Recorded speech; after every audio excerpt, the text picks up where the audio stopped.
आज बिल्कुल ईरानी सदर के दौरे लाहौर के दौरान सोशल मीडिया पर वायरल होने वाली महरुन्निसा भट्ट मेरे साथ इस वक्त मौजूद है। आइए इनसे बात करते हैं और पूछते हैं कि किस तरह रिपोर्टिंग की। क्या हाल है आपका महरुन्निसा? अल्हम्दुलिल्लाह। आप बताएं। ये बताएं कि आप तो सोशल मीडिया पे आपने तो तबाही मचा दी है, आपने बहुत मशहूर हो गई है। ऐसा ही है। ओन है, अभी थोड़ा सा आगे तो आने दो। ओन है, जैसा कि आप देख सकते हैं ईरान के सदर यहाँ से ही गुजर के जाएंगे और हम आपको सारा विजिट करवाने। आप प्रोटोकॉल देखिए उनका, माशाल्लाह से यहाँ से ही वो गुजर के जा रहे हैं। जैसा कि कैमरामैन आप भी तो आपको सारा विजिट करवा रहा है, यहाँ से उन्होंने गुजर के जाना है और रोड्स जो है वो भी बहुत क्लियर है। क्या अब जहन में आया कि आपने ईरानी सदर के दौरे के दौरान लाइव रिपोर्टिंग की? हम भी इतने अरसे से रिपोर्टिंग करते रहे हैं, मैं तो खड़े होने की इजाजत ही नहीं मिलती, तो आपने किस तरह किया? ये क्या जादू आपने किया है? वहाँ पे ना मीडिया वाले कोई भी नहीं थे हमारे अलावा, तो हमने इजाज़त ले ली। उन्होंने कहा ठीक है मैडम आप कर लें। और यहाँ पे हमारा कोई प्लानिंग वगैरह नहीं थी, हम कोई घर से सोच के नहीं गए थे कि हम वहाँ पे जाएंगे और हम ऐसी रिपोर्टिंग करेंगे। मैं तो 3 दिन से इस्लामाबाद में थी। अर्जेंटली मुझे सर की कॉल आती है, मैडम आप आएँ, अर्जेंटली आपने आना है। आप जैसे भी, क्योंकि सर को पता है मैं तैयार होने में ना बहुत टाइम लगाती हूँ। कितना टाइम लगाती है तैयार होने में? 1 घंटा तो मस्ट है ना मेरा, और उससे अलावा अगर ड्रेस वगैरह निकालना प्रेस करना तो उसमें मुझे 2 घंटे लग जाते हैं। तो इसलिए अगर हमने कहीं पे भी जाना है तो सर मुझे पहले बताते हैं ताकि मैं रेडी वगैरह हो जाऊँ इजीली। तो वहाँ पे ना उस टाइम पे मेरा माइंड नहीं था कि मैं ऑफिस जाऊँगी, वहाँ पे जाके आगे मुझे रिपोर्टिंग करना पड़ेगा, मुझे कुछ भी आइडिया नहीं था। मैं डायरेक्टली जाती हूँ और ऑटो करवाती हूँ। ऑटो भी मैंने अपने ऑफिस का करवाया है, मैंने ऑफिस जाना है। लेकिन जब मैं अपने घर से निकलती हूँ, मैं आगे जाके देखती हूँ सारे रास्ते बंद है और मैं सर को कॉल करती हूँ, सर आपने मुझे इन्वाइट किया, आपने मुझे बुला लिया, तो रास्ते तो सारे बंद है, ये क्या चक्कर है? फिर मुझे तब पता चलता है कि ईरान के सदर जो है वो लाहौर में आए हैं, तो मैंने उस चीज़ की कवरेज करनी है। अच्छा, जब मैं मौके पे पहुंची ना तो इतने बड़े से ना पता नहीं क्या लगे होते हैं बैरियर। हाँ, वो सारे रास्ते बंद होते हैं। अब मैं कह रही हूँ मैं यहाँ से भी नहीं जा सकती, मैं वहाँ से भी नहीं जा सकती, अब मैं कैसे आऊँ? अच्छा, फिर उसके नीचे से मैं जाती हूँ दूसरी साइड पे। हाँ जी, दूसरी साइड पे जाती हूँ। वहाँ पे जब जाती हूँ ना तो सर मुझे माइक देते हैं, मैडम आपने ऐसे ऐसे कवरेज करनी है। मैं सर का मुँह देखती हूँ, सर मेरी तो इस चीज़ पर स्टडी नहीं है, मैं क्या बोलूँगी, मुझे तो कुछ पता ही नहीं है। सर कहते हैं मैडम कोई बात नहीं, बस आपको इतना पता होना चाहिए कि ईरान के सदर जो है ना वो लाहौर में आ गए हैं, तो उनका प्रोटोकॉल इसी लाइन से गुजरना है, तो आपने ना उस चीज़ की कवरेज करनी है और आपने बताना है। तो बस वो फिर मुझे जो आया मैंने बोल दिया। क्या बोला, कैसा डायलॉग क्या था आपका? अच्छा, मैं आपको बताती हूँ। सर मुझे, क्योंकि गाड़ियों की स्पीड बहुत ज़्यादा थी और रोड सारे जो है ना खाली थे, रोड बहुत अच्छे लग रहे थे मुझे, तो गाड़ियों की स्पीड बहुत तेज़ थी। अच्छा, मुझे सर कह रहे थे कि मैडम आप अपना माइक ऑन रखें।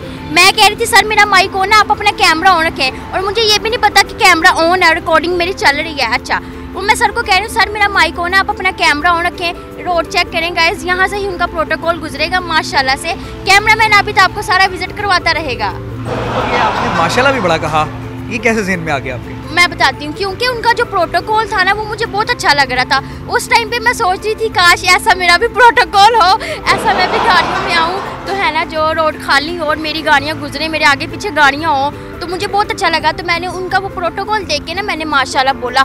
और वैसे भी अगर कोई आपको चीज़ अच्छी लगती है ना, आप उसको देख के माशाल्लाह बोलना चाहिए आपको। ये बताएं कि अब जब ईरानी सदर लाहौर आए थे तो वो तो जो गाड़ियाँ मैंने देखी मुझे लगा, क्योंकि मैं भी काफ़ी अर्से से रिपोर्टिंग कर रहा हूँ, तो वो मुझे लगा नहीं कि वो जो प्रोटोकॉल था वो उनका नहीं था। मतलब उनके साथ में 10, 12, 15 गाड़ियाँ थी जो मैंने देखी उनकी फुटेज। तो क्या वाकई वो थे या क्या था? मैं आपको बता रही हूँ ना, वो अनारकली रोड था, तो उन्होंने उसी रोड से गुजरना, क्योंकि पुलिस वाले इतना वो उनका इंतज़ाम किया हुआ था, लेकिन वो उस रोड से नहीं गुजरे। हमें तो यही पता था, हमें यही खबर मिली थी कि उन्होंने इसी रोड से गुजरना है, और हमने सारी अपनी कवरेज वगैरह कर ली हुई थी पहले, तो हम वहाँ पे मेन जगह पे खड़े थे कि उनका प्रोटोकॉल इसी रोड से गुजरेगा। लेकिन अर्जेंटली हमें कॉल आती है कि उनका प्रोटोकॉल जो है ना वो रिंग रोड से गुजर गया है। तो अब प्लेन तो हमारे पास था नहीं कि हम मुड़ के चले जाते वहाँ पे रिंग रोड पे, वहाँ पे भी जाके रिपोर्टिंग करते। फिर जैसे हमसे हुआ हमने वैसे कर लिया। सही बताएं कि आपका ये जो एक्सेंट है, मतलब पंजाबी बोलती हैं, कितना अच्छा, आपने ये कुछ सीखा कहीं से ये?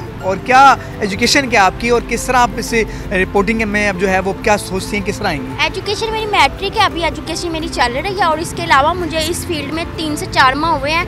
मुझे इस चीज़ का शौक़ था, तो मैं इनके पास आई, मैंने कहा आप मुझे एक मौका दे के देखें, मुझे इस चीज़ का शौक़ है, मैं कर सकती हूँ।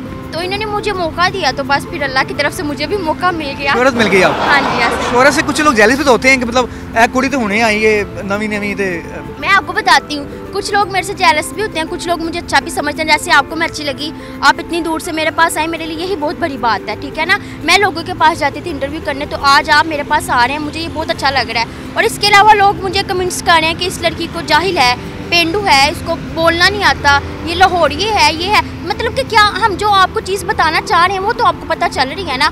आप लोग घर बैठ के अपनी बिस्तर तोड़ रहे हो, हाँ एसी में बैठ के पॉपकॉर्न खा रहे होते हो, हम आपको घर बैठ के हर एक न्यूज़ बता रहे होते हैं, फिर भी आप लोग हमें जीने नहीं देते। तो मुझे नहीं लगता, फिर भी मैं जो है ना इनका प्यार भी एक्सेप्ट करूँगी और नफरत भी, मुझे फर्क नहीं पड़ता। आपके घर वालों से की तरफ से कुछ आया नहीं कि साड़ी कुड़ी तो बड़ी मशहूर हो गई टीवी के उत्ते, तो कुछ खानदान वाले भी होते हैं, घर वाले भी होते हैं, क्या कमेंट्स थे उनके? उनके अच्छे कमेंट्स थे। मेरे घर वाले, मेरे अब्बू जो हैं वो बहुत खुश थे।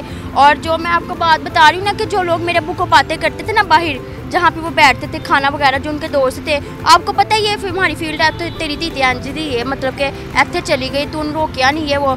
तो आज वही लोग मेरे बाप को जब मुबारक देते हैं ना, तो मेरा जो है ना दिल खुश होता है, मुझे खुशी मिलती है। जब मेरे अब्बू आके मुझे बताते हैं कि आज मुझे उस बंदे ने मुबारक दिया, वो कह रहा है कि माशाल्लाह मैंने तुम्हारी बेटी का इंटरव्यू देखा है, वो रिपोर्टिंग कर रही थी, उनका वायरल हो गया, तो मुझे बहुत खुशी होती है। क्योंकि वही लोग जो है ना मेरे अब्बू को तंज करते थे कि आपकी बेटी तो टिकटॉक पे आती है, आपकी बेटी तो ये कर रही है, वो करी। जब मैं उनकी वो चीज़ देखती हूँ ना, मुझे बहुत खुशी होती है। और इसके अलावा मेरी जो है ना अम्मी भी मुझे बहुत सपोर्ट करती है, बस पेरेंट्स की सपोर्ट थी तो मैं इस फील्ड में आ गई, और मेरा खुद का भी शौक था। अभी बताएंगे एजुकेशन, आपने कहा मैट्रिक है, तो आगे मैट्रिक के बाद कुछ आगे पढ़ने का इरादा है आपका? जी, मैं एजुकेशन मेरी स्टार्ट है, मैं इंशाल्लाह आगे पढ़ूंगी। तो क्या बनना आपने? एंकर ही बनूंगी। एंकर बनेंगे? आखिरी फैसला आपका? आखिरी फैसला है। बिल्कुल, आपने सुना मेहरुनिसा ने बड़ी अच्छी बातें की हैं और बड़ी मेहनत की है, और सोशल मीडिया पे ये वायरल हो गई हैं, और ये इनका आज़म है कि ये जो है अब सहाफ़त की जो फील्ड है, शोबे में जो है ये बहुत आगे जाएंगी, बहुत तरक्की करेंगी, और हमारी दुआएं भी इनके साथ हैं। मज़ीद न्यूज़ अपडेट्स और डिजिटल स्टोरीज के लिए सब्सक्राइब करें डॉन न्यूज़ पाकिस्तान।